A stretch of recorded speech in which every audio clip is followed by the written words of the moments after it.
All right, guys. So next that we get to do is we get on the phone. Problem is, what you guys are going to find out as you get on the phone is one of your biggest challenges is going to be navigating a thing called the gatekeeper. So just to give you an idea what a gatekeeper is, typically a gatekeeper is going to be the receptionist at the business.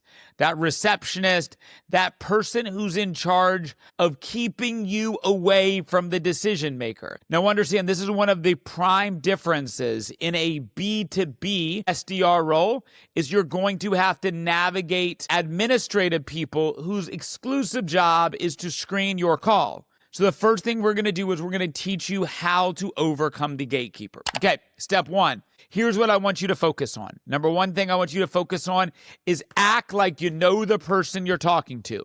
Call with energy, call with enthusiasm, call with a level of confidence and purpose. Now, typically what a gatekeeper is originally going to do is they're going to say, "Can I ask who's speaking?" The natural answer of young salespeople would be, "This is Matt. I'm actually with Spinwheel Sales. Can I speak to Johnny?" We don't want to do that. If they ask you a question like, "Who's speaking?" answer the question in the most direct way you can and take back control of the conversation. One of the biggest focuses we will have throughout SDR training and sales training in general is the ability to maintain control of the direction of the conversation. So if our gatekeeper attempts to take control of the conversation, to attempt to screen your call and identify who you are, your job is to tell them what they asked you and nothing more than what they ask you. So if they say, "Can I ask who's speaking?" "Sure, it's Matt. Is Johnny around?" And then they might hit you with, "Can I ask you where you're calling with?" "Yeah, I'm actually with the website company. Is Johnny available?" I tell them the least amount of information I need to be able to get to the person. Okay, they might ask you what it's referring to. Once again, you should work with your team to develop exactly how you overcome those processes. And if you need my help in a one-to-one coaching specifically to your business entity, I'll be glad to help you. But in regards to how you standardize that, if I'm calling like I have for many years as marketing agency, representing a marketing agency, when I call, I'm like, "Hey, is Johnny around?" I don't say, "Hey, can I speak to Johnny, the owner of the business? Can I speak to Johnny Smith, please?" I'm less formal. I'm more direct. I act like I know him, and I'm trying to act as if Johnny is expecting my call. "Hey, is Johnny around?" "Who is this?" "This is Matt." Is he around?" "Matt, who are you calling with?" "Well, I'm actually with the marketing company. Is he available? Is Johnny around?" And in my second or third attempt of asking for this, I generally like to come off a little perturbed, a little aggravated.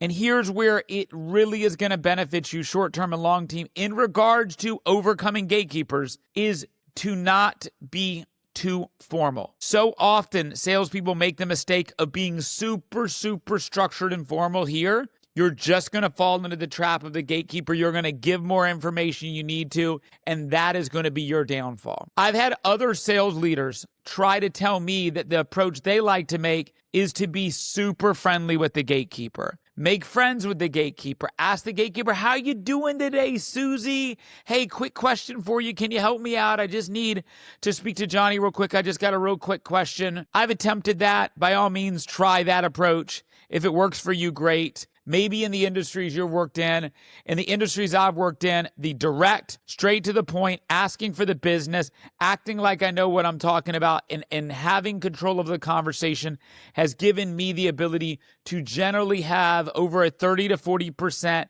connection rate getting past the gatekeepers.